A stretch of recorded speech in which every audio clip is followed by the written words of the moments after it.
ሰላም ወገኖቼ እንዴት ናችሁ? እኔ በጣም ደህና ነኝ። አስቴር ግደይ ይባላል። የህይወት ክህሎት አሰልጣኝ ነኝ። በዚህ ፕሮግራም ደግሞ ይዤ የመጣሁት ምንድን ነው? ውበት ንጽህናችንን እንጠብቅ፣ በራስ መተማመን ይኖረን በሚል ርዕስ ቀርብ ያለው እና ወገኖቼ ባለፈው እንደነገርኳችሁ የህይወት ክህሎት አሰልጣኝ ነኝ። ሁለንተናዊ ስኬት በሚል ጀምሬው ነበር። ከዛ የተሟላ ጤናን በሚልም ፕሮግራም ሰርቼ ነበረ። እንደዚሁም ደግሞ ወደ ሀብት ጉዞ የሚል እና የችግር መፍቻ ቁልፍ በሚል ደግሞ ፕሮግራም ሰርቼ ነበር። ዛሬ ደግሞ ያው በድጋሚ እንደምነግራችሁ ንጽህና ውበታችን እና በራስ መተማመናችን በተመለከተ ፕሮግራም ስልጠና ይዤ ነው የመጣሁት እና ይሄ ፕሮግራም እጅግ በጣም ይጠቅማቸዋል ብዬ አስቤያለሁ ወገኖቼ። እና ልትጀምሩ ስትሉ ይሄንን ፕሮግራም ስታዩ ላይክ፣ ሼር፣ ሰብስክራይብ ማድረጋችሁን አትርሱ ላለው እና ወገኖቼ ያው እንግዲህ እንደሚታወቀው የሰው ልጅ ንጹህ መሆን አለበት። ንጽህና ውበት ነው፣ ጤና ነው፣ ደስታ ነው ብያቸዋለሁ ባለፈውም እንደነገርኳችሁ። እንግዲህ ከአፋችን ብንጀምር እንኳን አፋችን በቀን 2 ጠዋትና ማታ መቦረሽ አለበት። ንጽህና ጥሩ ጠረን እንዲኖረው፣ ንጹህ አፍ እንዲኖረን፣ ጥርሳችን በበሽታ እንዳይያዝ፣ ድዳችን እንደዚሁ ንጹህ ካልሆነ የድድ ካንሰር ሁሉ ሊይዘን ይችላል። ልባችን ሁሉ አፋችን ንጹህ ባለመሆኑ ሊታመም ይችላል። ከምንም በላይ ግን ውበት ስንል ንጽህና ስንል የሚጀምረው ከአፋችን ነው ብዬ ነው የማስበው። ሌላው ገላችን በሳምንት አንዴ ብንታጠብ፣ ፀጉራችንም እንደዚሁ መታጠብ አለብን፣ ግዴታ ነው። ያላስፈላጊ ፀጉሮች ከሰውነታችን መነሳት አለባቸው። ጥፍራቻችን ማስተካከል መሞረድ አለብን ወገኖቼ። እንግዲህ ውበት ንጽህና ስንል እንደዚህ እንደዋዛ የምናየው ነገር አይደለም። ራሳችንን የሚያስከብረን ነገር ነው። ራሳችን ወደ ከፍታችን የሚወስደን ነው። እንዲሁ ውበት ንጽህና ያለው ሰው እውነት ሰው ሲያየው እንኳን ደስ ይለዋል። ለራሱ የሚሰጠው ግምት እጅግ በጣም ጥሩ ይሆናል እና ውበት ንጽህና እንደዚህ በቀላል የምናየው ነገር አይደለም። ወደ ከፍታችን ይዞን የሚሄድ ነገር ነው። ለትልልቅ ኃላፊነቶች እንዲመራን የሚያደርግ ነገር ነው እና ወገኖቼ ውበት ንጽህናችንን ችላ ልንለው አንችልም። እንዲሁም የራስ መተማመናችን የሚመነጨው ከውበት ከንጽህናችን ከጤናችን ካለን ስኬት አንጻር ስለሆነ የራስ መተማመን ደግሞ በጣም ወሳኝ ነው። ለቀጣይ ስኬትም የሚረዳን ነው። እንደዚሁም ደግሞ በሰዎች ዘንድ ክብር የሚያሰጠን ነው። ሞገስ የሚያሰጠን ነገር ነው። ወደ ስኬታችን ልንሄድ ስንል በመንገዳችን ለሚገጥመን ሁሉ ለመፍታት አቅም የችግር መፍታት አቅም ይሆነናል። ከዛ ደግሞ በራሳችን የምንተማመን ከሆነ ሀብታም እንሆናለን ማለት ነው። የሀብት ምንጭ ነው በራስ መተማመን። በራሱ ብዙ እንድናቅና ብዙ እንድንፈጥር ወደ ንግድ እንድንሰማራ ወደ ፈለግነው አቅጣጫ እንድንሮጥ ስለሚያደርገን ማለት ነው። ስለዚህ ወገኖች እንግዲህ ውበት ስንል ደግሞ ምን ማለት መሰላችሁ? ያሰጠንን እግዚአብሔር የሰጠንን የተፈጥሮውን ነገር መጀመሪያ መንከባከብ አለብን። እሱ ውበት ደግሞ ለመንከባከብ መጀመሪያ ንጹህ ውሃ በቀን 2 ሊትር መጠጣት አለብን። ለምን? ቆሻሻ በደም ውስጣችን ካለ ውበታችን ስለሚያበላሽ ማለት ነው። ንጹህ ውሃ በጠጣን ቁጥር ደግሞ የውስጥ ሰውነታችን እየጸዳ ቆሻሻዎች እየሄዱ የደም ዝውውር እየጨመረ ኦክሲጅን እየጨመረ ምግቦች ለቆዳችን የሚያስፈልጉ ምግቦች በአግባብ እንዲሄዱ ስለሚያደርግ ንጹህ ውሃ ለውበት በጣም አስፈላጊ ነው ወገኖች። እንደዚሁም ደግሞ አትክልት ፍራፍሬ በበቂ መውሰድ፣ ጁስ ነገሮች መጠቀም ለምሳሌ እንደ ብርቱካን ጁስ፣ የካሮት ጁስ፣ የቀይ ስር ጁስ፣ አናናስ ጁስ እነዚህ ቆዳችን እንዲያምር እንዲያበራ የሚያደርጉ ነገሮች ናቸው። ሌላው ደግሞ ወገኖች ሽፍታ እንዳይኖረን ቆዳችን ላይ ያላስፈላጊ ነጠብጣቦች እንዳይፈጠሩ ምንድነው ጣፋጭ መቀነስ አለብን። ጣፋጭ መቀነስ አለበት። በበቂ ነው መውሰድ ያለብን። የበዛ ጣፋጭ መልክ ያበላሻል ወገኖቼ። ከዛ ውስጥ ደግሞ ውበታችን ስንል ያው ፀጉራችንም በአግባብ መሰራት አለበት ንጹህ ሆኖ። እንግዲህ እንደ አቅማችን ነው። ፀጉራችን በደንብ መያዝ መስተካከል ማማር አለበት። ፊታችን እንደዚሁ ሊያምርበት ያስፈልጋል። ለቆዳችን የሚደረገው ነገር ሌላኛው ወገኖች በታጠብን ቁጥር ሰውነትን የሚያርስ ነገር ሞይስቸራይዘር የሚባለውን ነገር ቅባት በየጊዜው መጠቀም አለብን። ለገላችንም ቢሆን በሳምንት አንዴ ስንታጠብ እንደዚሁ በቂ ሞይስቸራይዘር ወይ ጠቃሚ ቅባቶች መቀባት አለብን ማለት ነው። ፊታችን ደግሞ ጠዋት ስንነሳ በደንብ ታጥበን ሞይስቸራይዘር ወይ የሚያርስ ቅባት ክሬም መቀባት አለብን። እንዲሁም ማታም እንዲታጥበን መቀባት አለብን። ቆዳችን መድረቅ የለበትም። ከደረቀ ይሰነጣጠቃል፣ አለጊዜው ያረጃል ወገኖቼ። እና በቂ ሞይስቸራይዘር መጠቀም፣ ጠዋት ማታ ደግሞ የሚቀቡ ቅባቶች ማዘጋጀት። የግድ ውድ መሆን የለበትም ወገኖች። ውድ ነገር ላይ እንድታተኩሩ አይደለም። እንደ አቅማችን እንደ ኑሮ ሁኔታችን በቂ የሆነ ንጽህናና ሞይስቸራይዘር ወይ ደግሞ ቆዳን የሚያርሱ ነገሮች የግድ መውሰድ አለብን ማለት ነው።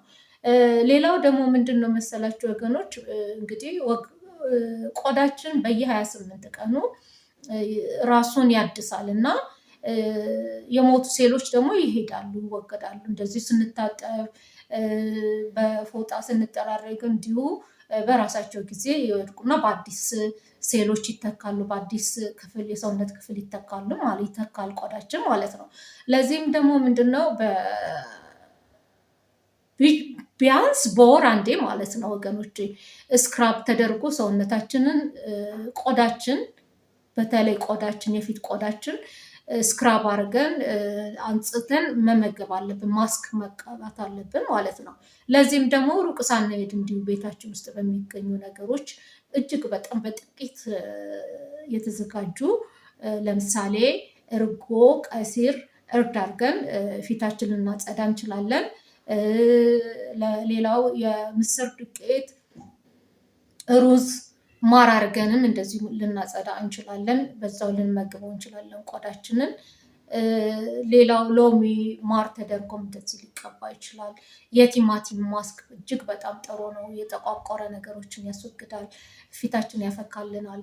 ድንች ተፈቅፍቆ እንደዚህ ደግሞ በታች በሚዘቅጠው ዱቄት መሰል ነገር ውሃውን ደፍተን እሱ ላይ እርጎና ማር ጨምረን ወይ ደግሞ ቅባት ነገር ጨምረን ፊታችንን በዛው አጽድተን በዛው ደግሞ ለ15 ደቂቃ ያህል አቆይተን ብናጥብ እንችላለን እና ይሄ ቆዳን እንድናጸዳ እንድናሳምር ይረዳናል። ከዛ በኋላ ግን ወገኖች ቆዳችን እንደገና መልሰን ሞይስቸራይዘር ያልኳችሁ ቆዳ የሚያረጥቡ ነገሮች መጠቀም አለብን ማለት ነው።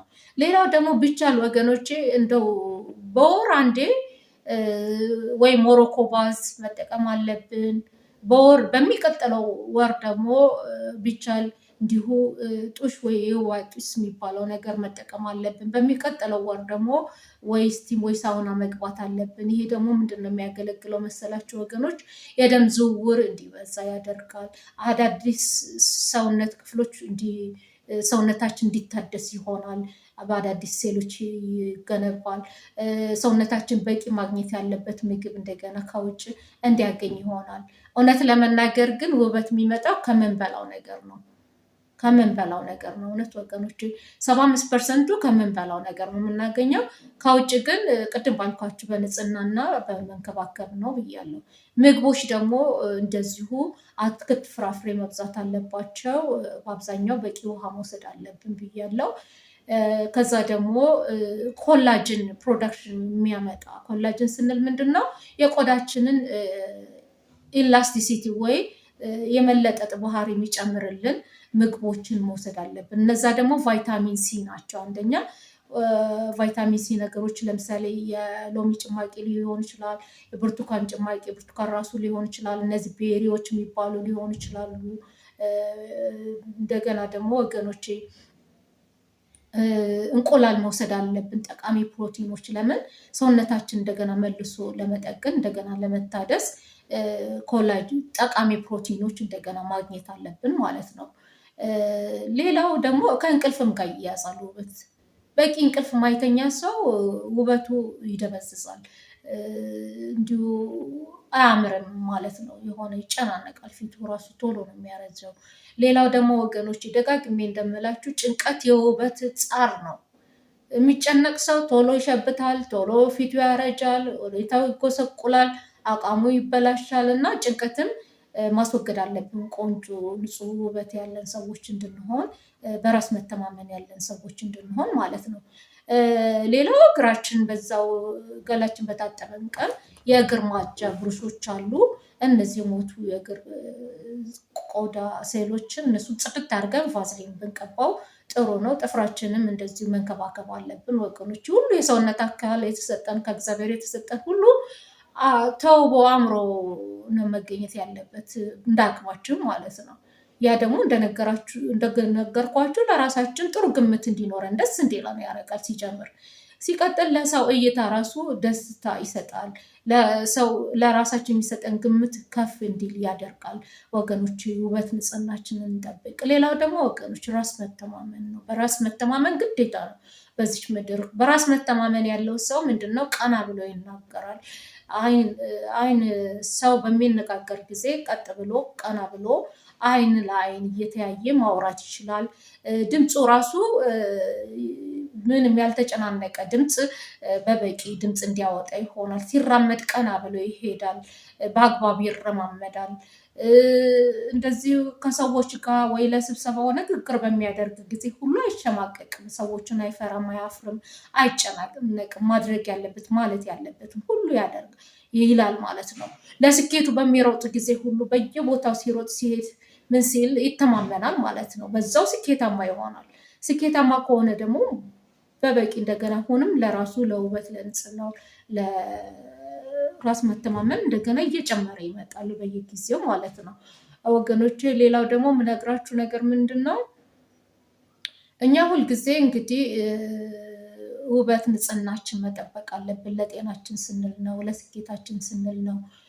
እግዚአብሔር እንኳን ደስተኛ ጤነኛ እንድንሆን ነው የሚፈልገው፣ ቆንጆ እንድንሆን ነው የሚፈልገው። ሁልጊዜ በጌታ ደስ ይበላችሁ ይላል እና እንደዚህ እንደቀላል እንዳታዩብኝ። ሌላ ጠቃሚ ቅባቶችን እምላቸዋለሁ። ኦይሎች ለሰውነታችን ያስፈልጋል። ለምሳሌ ኦሊቭ ኦይል፣ አልመንድ ኦይል፣ ኮኮስ የምንለው ካካ በተር አለ። ሌላ ደግሞ ካስተር ኦይል የምንለው አለ። ቫይታሚን ኢ፣ ቫይታሚን ሲ ሴረፖች አሉ። ሬቲኖል የሚባል አለ። እንደ አስፈላጊነቱ እንግዲህ ሰው እንዳቅሙ ራሱን የሚያስውበት ነገር አለ እና ጠቃሚ ዘይቶችም እንደዚሁ ለምሳሌ ቀን ቀን ላይ ባይሆን ማታ ላይ ማሳጅ አድርገን ቆዳችን ካጠብን በኋላ ፊታችን ከታጠብን በኋላ መቀባት አለብን እና ይሄ ሰውነታችን በጊዜ እንዳያረጅ፣ እንዲፈካ፣ እንዲያምርልን፣ እርጥበት እንዲኖረው፣ እንዳይደርቅ የሚያደርግ ነገር ነው ማለት ነው። ሌላው ደግሞ ወገኖች ያው ፀጉራችንም ቢሆን ውበታችን ነው። እንግዲህ ለሴት ልጅ ብቻ አይደለም ለወንድም ስለረዘመ ስላጠረ ብቻ ሳይሆን እንደዚሁ ንጹህና የሚያምር ፀጉር ሲኖር ቆንጆ ነው፣ ውበት ነው ማለት ነው። ስለዚህ ለፀጉራችንም መታጠብ አለብን። እንግዲህ ቅባቶች መቀባት አለብን፣ ቆንጆ ቅባቶች። እኔ አዋሃጄ ለምሳሌ ኦሊቭ ኦይል፣ አልመንድ ኦይል፣ ካስተር ኦይል፣ ቫይታሚን ኢ ጨምሬ ኮኮስ አድርጌ በመጠኑ ከታጠብኩ በኋላ እቀባለሁ። ልታጠብም አካባቢ ስል በመሀልም ፀጉሬ በሳምንት አንዴ ወይ ሁለቴ እቀባዋለሁ ማለት ነው። ያ ሰውነታችን ምግብ ስለሚፈልግ ለፀጉራችን የሚሆን ምግብ እርጥበት ስለሚፈልግ፣ ሲደርቅ ደግሞ ስለሚቆራረጥ ነው። ሌላው ፀጉራችንም እንደዚሁ ከውስጣችን ማንጨነቅ ከሆነ፣ በአግባብ የምንመገብ ከሆነ፣ በቂ ውሃ የምናገኝ ከሆነ እንደዚሁ ያምርበታል። ከዛ ደግሞ በአግባብ ማስያዝ ያስፈልጋል። ያው ፀጉር ውበት ቦታም ሄዶ ቢሆን ማስተካከል ማስዋብ ግዴታ ነው ከተቻለ ማለት ነው ወገኖች። ሌላው ግን ወገኖች ሰው አንዳንድ ጊዜ እንደዚህ በህመም ምክንያት የቆዳ እክል ሊገጥመው ይችላል። ለምሳሌ የጉበት በሽታ፣ የኩላሊት በሽታ በሚኖር ጊዜ፣ ሌሎች ህመም ሁኔታዎችን በሚኖሩ ጊዜ ውስጥ የታመመው አካል ወደ ቆዳችን ያሰራጫል። መርዛማ ነገሮች ማስወገድ ስለሚያቅተው ሰውነታችን መርዛማ ነገሮቹ ደግሞ ሽፍታ ይፈጥራሉ፣ የቆዳን አቅም ውበት ያሳጣሉ ማለት ነው። ስለዚህ ጤናችንን ስንጠብቅ ውበታችን እንደጠበቀን እንቆጥረዋለን ማለት ነው። ስለዚህ ወገኖች ያደራችሁን እላችኋለሁ፣ ጤና ውበታችሁን ጠብቁ፣ ንጹህ ሁኑ፣ በራስ መተማመን ይኖራችሁ፣ አትሸማቀቁ። ለምሳሌ አንዳንድ ሰዎች እንደዚህ ሽምቅቅ ይላሉ ወይ ጭንቅ ያለ ፊት ምናምን ሲኖራቸው ለራሳቸውም ከራሳቸው ጀምሮ ደስተኛ አይሆኑም። ለሚያያቸውም ሰው በቃ ጥሩ አይሆንም። እሺ ወገኖች እንዲህ ቀጥ ብለን ሁሌ ደስታችን ራሱ የውስጥ ደስታችን ውበታችን ነው። ይገባል። እንደዚህ ደስታችን ውበታችን ነው። ፈገግታችን ውበታችን ነው።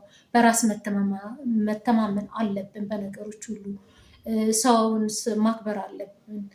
ምን ለብሰው ልብስ ራሱ እንግዲህ ሰው እንዳቅሙ የግድ መብዛት የለበትም፣ እንዳቅሙ ነው። ግን ያማረ ልብስ በምንለብስ ጊዜ ቆንጆ ጥፍር ቀለም፣ ቆንጆ ጌጣጌጥ፣ ቆንጆ ንጹህ ዲዮድራንት፣ ጥሩ የሆነ ሽቶ በምንቀባ ጊዜ እንደዚሁ ውበታችን ይጨምርልናል።